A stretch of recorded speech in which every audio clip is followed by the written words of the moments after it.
मैं Ashok Kumar, visual art news से। आज मैं दिल्ली में हूँ और दिल्ली में एक छोटे आर्टिस्ट से मुलाकात हुई और मिल करके बहुत ही अच्छा लगा, क्योंकि वो आर्ट बहुत अच्छा करता है। और मैं विजुअल आर्ट न्यूज़ के तहत मैं आर्ट वाले बच्चे को प्रमोट भी करने की कोशिश करता हूँ, ताकि उनकी कला को आप देखें, समझें और परखें। एक कहावत है, राह संघर्ष की जो चलता है वही संसार को बदलता है। राह संघर्ष की जो चलता है वही संसार को बदलता है। जिसने रातों से जीती है जंग, सूर्य बनकर वही चमकता है। जी हाँ, मेरे सामने एक स्टूडेंट है जिसका नाम है गर्व सिंह। गर्व सिंह से मिलकर के बहुत ही खुशी हुआ। और ये लड़का बहुत ही संघर्ष करते हुए पढ़ाई के तो अच्छा करता ही है पढ़ाई में, लेकिन आर्ट के नज़र में किसी से कहीं सीखा नहीं। और बहुत ही सुंदर इसकी कला को देख करके मंत्र मुग्ध हो गया।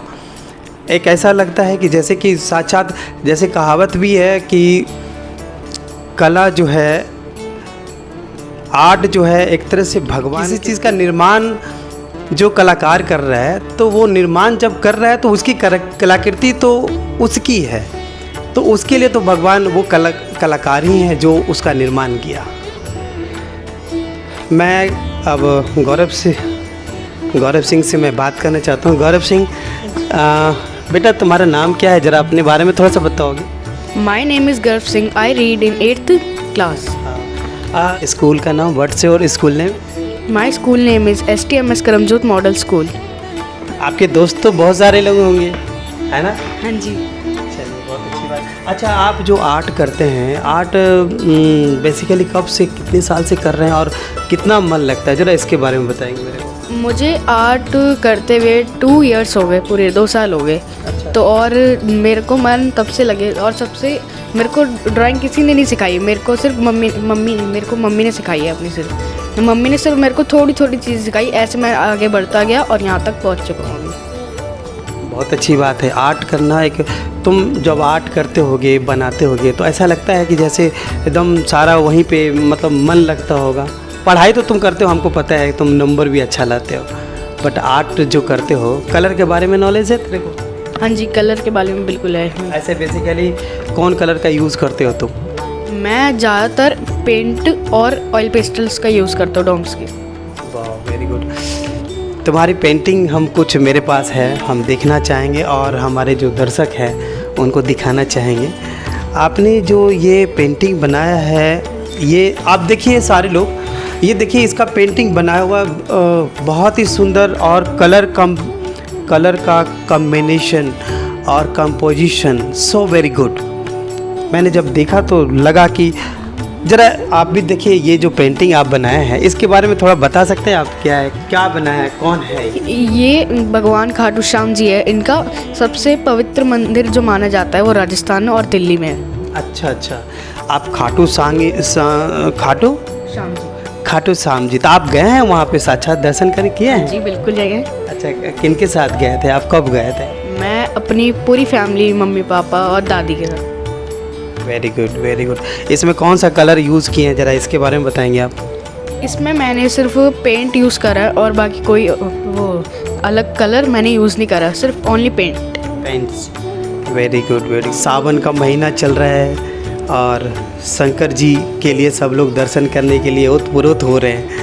ये देखिए, ये भी सावन के महीने में ये पवित्र शंकर जी का बनाया है। कौन सा कलर से बनाया आप? ये मैंने ऑयल पेस्टल से बनाया है इस पर। ऑयल पेस्टल, और कुछ बताइए, डिटेल बताइए इसके बारे में। ऑयल पेस्टल में जो मस्तक है ना शिव जी का, ये वाइट जहाँ पे भस्म लगी होती है, वो मैंने पेंट से करा है, क्योंकि इसको और अच्छा दिखाने के लिए मैंने पेंट से करता हूँ इनका जो भस्म है। तो किनारे में जो ये वाइट पट्टी छूटा हुआ, ये आप कैसे छोड़ते हैं? ये मास्किंग टेप होती है। पहले हमें मास्किंग टेप, जब हम पेपर रखते हैं तो हमें मास्किंग टेप लगानी होती है, हर आर्टिस्ट का रूल है। Very good, very good. बहुत, आपको तो बहुत सारा नॉलेज है, किसी से सीखा भी नहीं और इतना सारा नॉलेज। आप क्या बनाए हैं? ये हमारे वृंदावन के श्री बांके बिहारी जी की एक चरण है। आप हमको ज़रा सा इन कृष्ण जी के आपके फेवरेट गॉड कौन हुए? मेरे सिर्फ फेवरेट गॉड कृष्ण जी है, मैं उनके अलावा किसी को मानता ही नहीं। अरे वाह, आप कृष्ण जी के बारे में कुछ बताएं या कुछ स्टोरी आप जानते हैं? जी जी बिल्कुल। क्योंकि हम लोग के परिवार में मतलब एक तरह से भक्ति में मतलब हम लोग का संस्कार एक ऐसा है, संस्कार को लेकर के ये लड़का भी चल रहा है। तो मैंने जब इससे पूछा कि भाई आपके फेवरेट गॉड कौन है, तो कृष्ण जी का ही नाम लिया। तो एक तरह से संस्कार जो है बहुत काम करता है। तो संस्कार के बारे में हम एक जरा पूछना चाहेंगे कि आप कृष्ण जी को और कुछ एक अच्छी स्टोरी अगर जानते हैं तो कृपया बताएं। कृष्ण जी एक बारी वो कृष्ण जी अपने दोस्तों के साथ, अपने मित्रों के साथ एक बारी वृंदावन यमुना जी के किनारे खेल रहे थे अपनी, और उसके बाद उनका एक मकसद था कि अपनी यमुना जी के अंदर जाके अपने कालिया नाग को ख़त्म करने का। तो उन्होंने एक बारी जानबूझ के अपनी गेंद यमुना जी के अंदर डाल दी। तो वो तैयार भी हो गए यमुना जी के अंदर जाने के लिए। तो उनके मित्रों ने उनको रोका कि कृष्ण तुम हम मत जाओ, लेकिन कृष्ण कहाँ मानने वाले, लेकिन फिर वो चले गए। अब उसके बाद सब मित्र अपने गांव वालों को, वृंदावन वालों को बुला लाए कि कृष्ण ऐसे हो गया। और उसके बाद गांव वालों को क्या पता कि कृष्ण तो कुछ अलग ही कर रहे हैं। अब कृष्ण जी क्या करते हैं, कालिया नाग को अपने मतलब कालिया नाग से वध करने लग जाते हैं। अब कालिया नाग जब वध करते करते उन्हें यमुना जी के ऊपर लाते हैं, ठीक है। फिर कृष्ण जी कहते हैं चले जाओ मेरी वृंदावन नगरी से, अगर जाते वक्त तुमने पीछे मुड़ के देखा तो तुम वही उसी वक्त पत्थर के बन जाओगे। और कालिया नाग जाते जाते पीछे मुड़ के देख लेता है और वो वहीं पे पत्थर का बन जाता है। और आज कालिया नाग जैत गाँव में गाय वगैरह तो उसके साथ ही था, तो थोड़ा इसके बारे में। कृष्ण जी का फेवरेट मतलब वो माखन कह सकते हैं। वो गोपियों के माखन, वो जो मटकी में माखन होते हैं ना, वो फोड़ के बड़े मज़े से खाते हैं वो। इतना सारा ज्ञान है, तो आप जैसे सबकी जानकारी आप रखते हैं, बहुत अच्छी बात है। ये देखिए ऑयल पेस्टल से किया हुआ है, ऑयल पेस्टल से इसने बनाया है। और बहुत ही एक्चुअली पोर्ट्रेट बनाना बहुत थोड़ा मुश्किल काम होता है पोर्ट्रेट में, क्योंकि आँख का अनुपात, नोज़ का अनुपात और माउथ का पूरा हेड जो होता है उसको बहुत ही अच्छे तरीके से नाप करके ही बनाया जाता है। हालांकि कुछ ये आई थिंक हमको लगता है फ्री हैंड बनाया होगा। ग्राफ विधि एक होता है, ग्राफ विधि, तो ग्राफ विधि तो इस्तेमाल नहीं किया है, ये फ्री हैंड बनाया है। और कलर भी बहुत अच्छा कंपोजिशन किया है। ये किनका पोर्ट्रेट है बता सकते हैं? ये हमारे श्री वृंदावन जी के प्रेमानंद जी महाराज का पोर्ट्रेट है। इनको मैंने ऑयल पेस्टल से करा है। तो इनकी आप स्पीच सुनते हैं कभी कभी? हाँ जी, मैं कभी कभार सुन लूँ, लेकिन इनकी स्पीच सुन के जो मन को सुकून मिलता है वो कहाँ ही मिलेगा। ये तो कलयुग के देवता है जो आए कल के अवतार बन के सबको अल्लाह करोड़ों लोगों की ज़िंदगी संवार दी महाराज जी ने। वेरी गुड, बहुत अच्छी बात है। तो आप भी बहुत कुछ सीखे होंगे।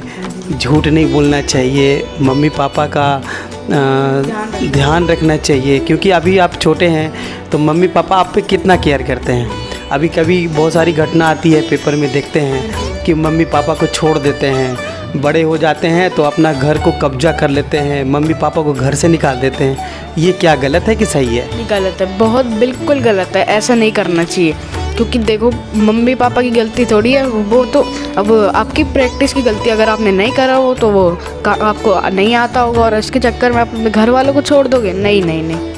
पेंटिंग मैं आपका दिखा रहा हूँ, ये भी पेंटिंग आपने बहुत ही मन से बनाया। और हमको लगता है ये सारा जो आप प्लास्टिक कवर किए खुद किए हैं क्या? जी बिल्कुल बिल्कुल। कैसे इतना सारा चीज़ सीख लिए सुरक्षित रखने के लिए? अगर मैं इस ड्राइंग को अगर बिना जो ये पन्नी लगी है प्लास्टिक की, अगर मैं ऐसे बिना छोड़ देता तो ये ड्राइंग में बहुत ही धूल लग सकती थी, ख़राब हो सकती। तो इसका मेरे को डर रहता है, क्योंकि रेजिन डालेंगे तो और ख़राब हो जाएगी, इसलिए उनमें पन्नी सही रहती है ऑयल पेस्टल के लिए। तो ये इनके बारे में ज़रा बताएं। गणेश जी तो हमारे देवताओं में कोई भी पूजा होता है तो गणेश जी को सबसे पहले पूजा करते हैं। तो आपने भी गणेश जी को बनाया, एक फिल्म भी आया था गणेशा, आपने देखा था? देखना बोलिए। अच्छा ठीक है, इसको देखिएगा जरूर, क्योंकि गणेशा का स्टोरी बहुत ही अच्छा है। और थोड़ा सा अगर गणेश जी के बारे में कुछ जानते हैं तो प्लीज़।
बड़ा होके बनना क्या चाहते हैं? एक्चुअली बहुत सारे आपके मम्मी पापा का एस्पेक्ट है, आपको पढ़ा रहे हैं, लिखा रहे हैं, तो ज़रूर कुछ एस्पेक्ट है और उसके प्रति भी आप लगे हुए रहते हैं।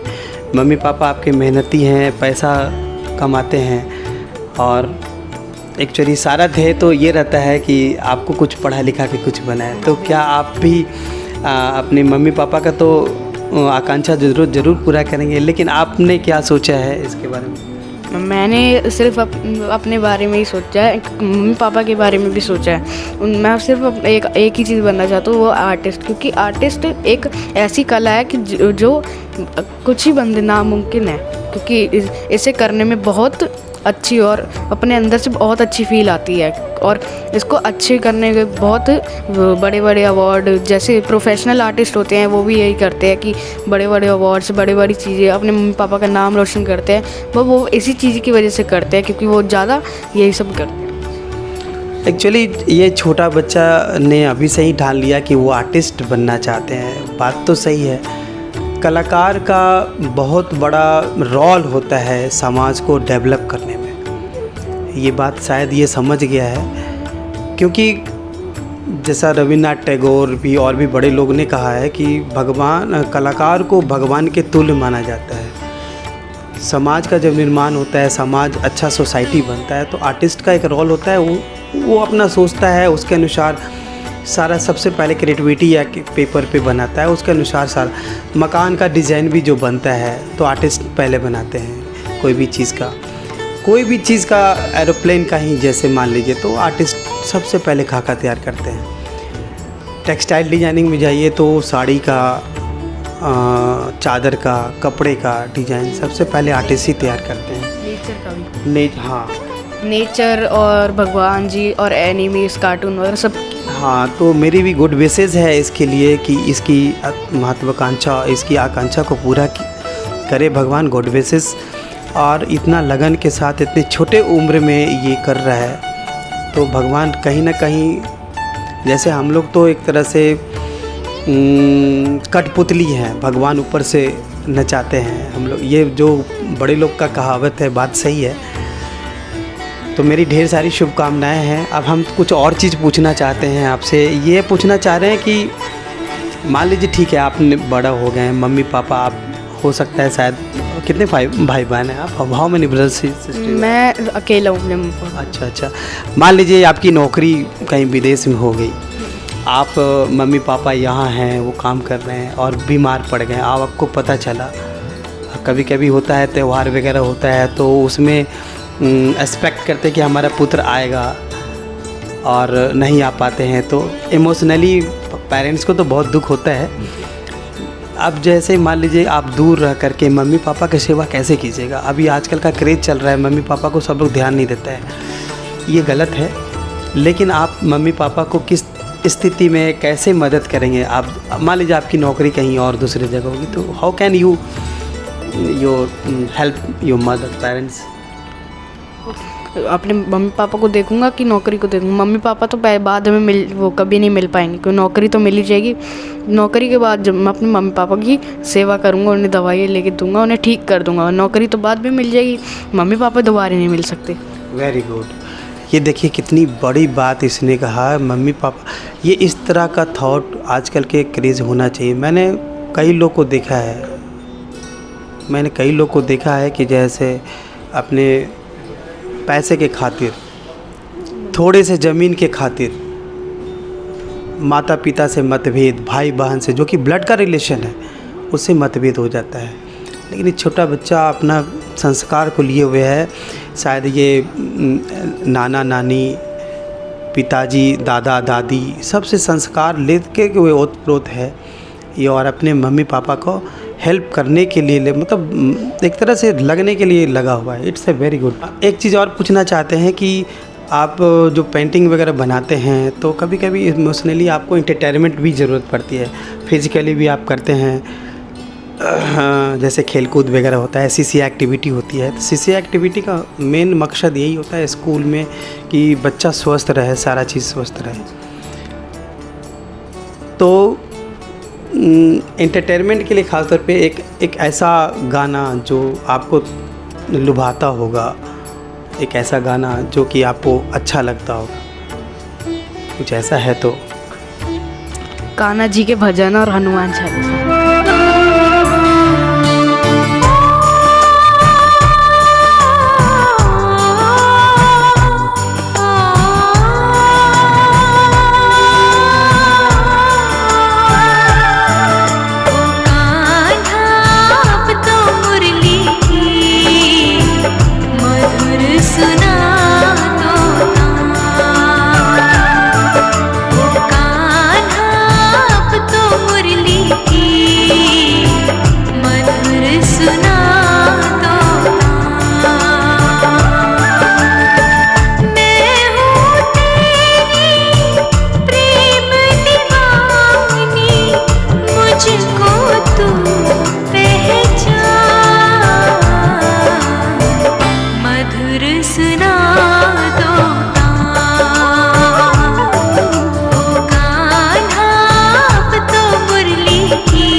वेरी गुड, बहुत अच्छा लगा आपसे मिल कर के गर्भ सिंह जी।